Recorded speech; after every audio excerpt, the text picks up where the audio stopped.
Luego de la muerte del expresidente de Perú, Alberto Fujimori, el pasado 11 de septiembre, finalizaron los honores y protocolos correspondientes después de 3 días de duelo nacional.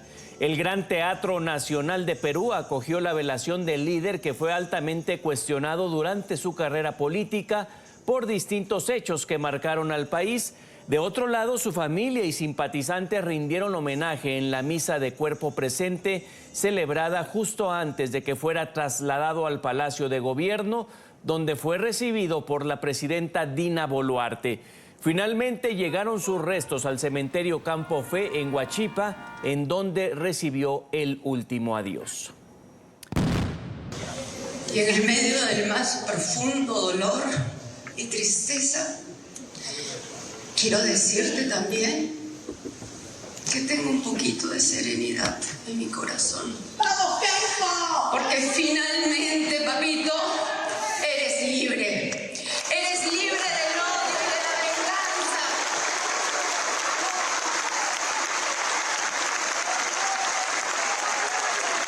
Eres libre de esas personas que no te perdonaron, que no rescataras del hambre y del terror. Eres libre, Pa, de esos 16 años de prisión injusta, con una sentencia sin prueba alguna. Era su hija Keiko Fujimori. Vamos a hablar de este tema. Es un gusto saludar a Enzo Helguera, analista político, además CEO y fundador de la consultora Imasolu. Señor Helguera, bienvenido a NTN 24. Un gusto poder saludarlos y en realidad termina siendo la muerte de Alberto Fujimori un hecho finalmente histórico en la política peruana en relación a toda una etapa para muchos bastante buena y para otros bastante mala. De hecho, así de contrastante, si uno no sabe nada de Alberto Fujimori y se mete a las redes, después de 10 minutos o una hora no sabe si fue un gran héroe o si fue un gran criminal, un gran villano. Así polarizado está. Entonces, un funeral de Estado, ¿usted cómo lo ve? ¿Si era merecido? Bueno, bajo estos criterios, evidentemente, un sector político, sobre todo de izquierda y antisistema, cuestiona, evidentemente, por las acusaciones en contra de derechos humanos y otras. Y otro sector sí menciona que como presidente de la República, pues le corresponde y que finalmente intentan resaltar las buenas atribuciones que hizo. Es un asunto definitivamente que entra en dilema. Finalmente, él fue restituido o puesto en libertad tras un indulto presidencial que lo limpió, digamos, de cumplir la pena y entonces esta interpretación tanto jurídica, ética y legal, pues hay de ambos bandos. Definitivamente es o termina siendo no solamente esta una situación polémica, sino también recordemos los 3 últimos quinquenios electorales se ha definido las elecciones en Perú entre el fujimorismo y el antifujimorismo. Y se lo decía, mire, aquí tengo el dato, solo 3 expresidentes más habían sido velados o recibido estos honores en el Palacio de Gobierno. José de la Riva Agüero en 1858, un papel destacado en la independencia. Luego Fernando Belaún y Valentín Paniagua ya en este siglo. ¿Qué deberá pasar con familiares de víctimas con ese enojo porque no cumplió sus condenas completas? Bueno, habían 2 partes de enojo. Uno, porque no cumplió la condena completa, y otro era que podía aceptar que no cumpliera la condena, pero admitir los errores y pedir disculpas públicamente, no errores, sino admitir los crímenes, ¿correcto? Que eso es lo que finalmente Alberto Fujimori nunca terminó de hacer. Sí pedir disculpas, pero no admitir crímenes. Pero otra cosa que también le pedían era que si bien es cierto, la pena era excluida por la gracia presidencial, la responsabilidad económica no le era excluida y esa sí debería pagarla para indemnizar a los deudos y que finalmente no se atendió y evidentemente no creo que se atienda aún de manera póstume.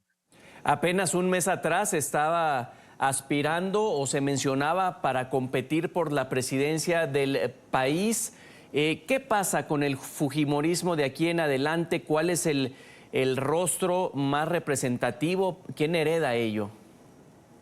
Bueno, Keiko Fujimori ha sido la candidata que su padre, recluido de la libertad, ha candidateado en las 3 últimas elecciones, siendo en primera vuelta, porque en Perú hay 2 vueltas electorales, entonces siendo en primera vuelta la más destacada candidata con la mayor votación que ha pasado.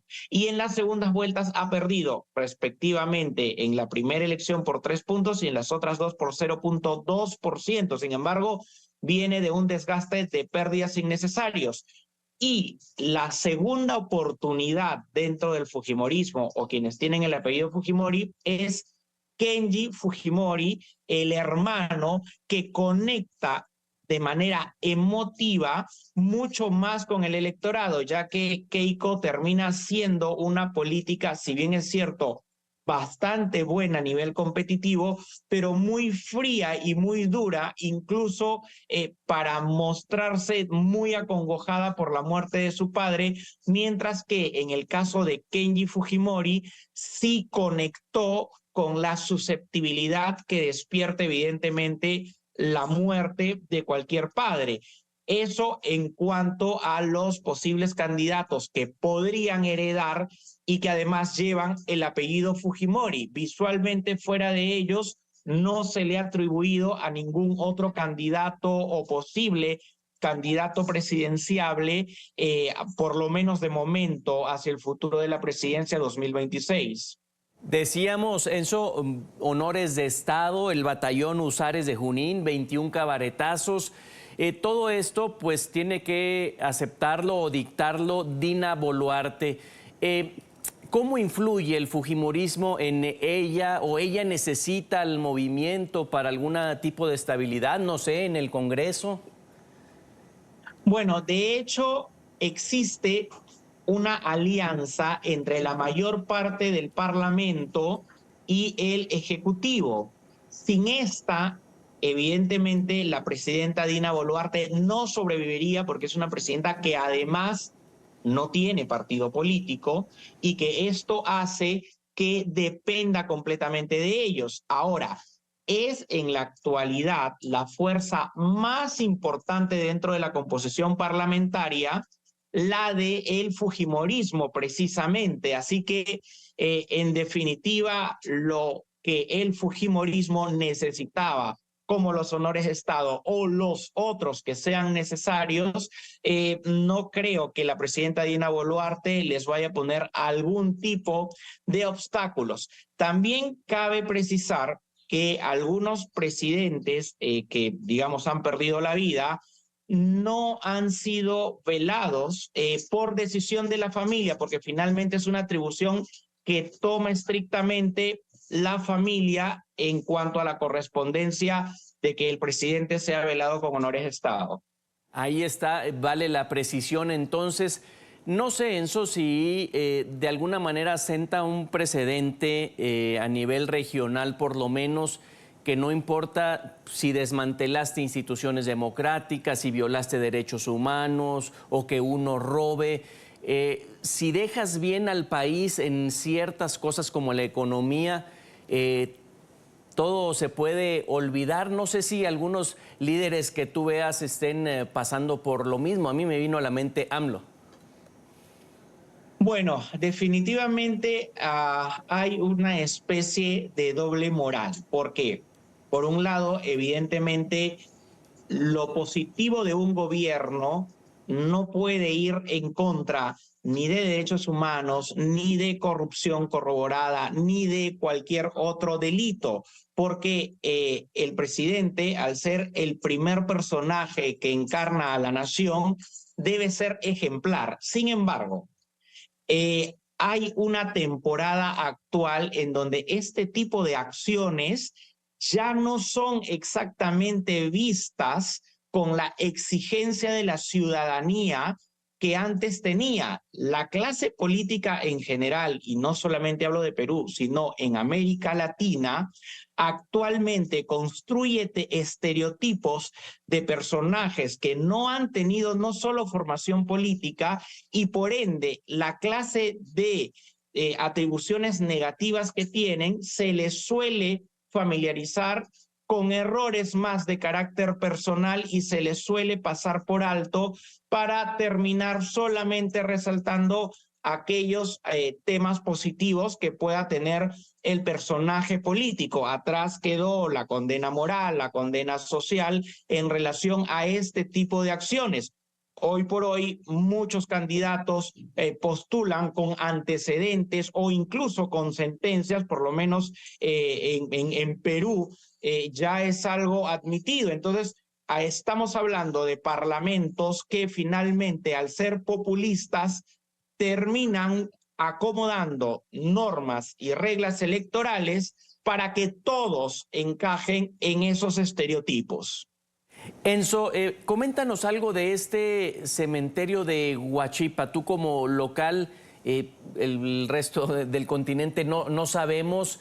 ¿Es por un área específica que él quería o porque ahí hay personajes de este estilo? Bueno, en realidad en Huachipa hay algunos cementerios, digamos, privados, ¿no? Es una zona de la parte este de Lima en donde pueden haber algunos mausoleos o espacios en donde la familia compra, digamos, un lugar en particular y pueden ir enterrando tanto a él como familiares. También responde muchas veces a la voluntad que tiene o que puede tener la persona que en vida pudo manifestarlo, o también, por supuesto, la decisión familiar al haber fallecido. Entonces, en este caso, particularmente, la familia tiene un espacio en donde decidió mantener los restos para que también sea visitado cómodamente, dado que los presidentes con anterioridad tenían un espacio dentro de un cementerio público. Sin embargo, por las comodidades respectivas de la familia o de las misas que incluso puedan establecerse allí, fue elegido el lugar. Había dolientes que colmaron algunas calles, incluso del interior del país, no solo de Lima capital. Enzo Helguera, analista político, mil gracias por darte el tiempo el día de hoy.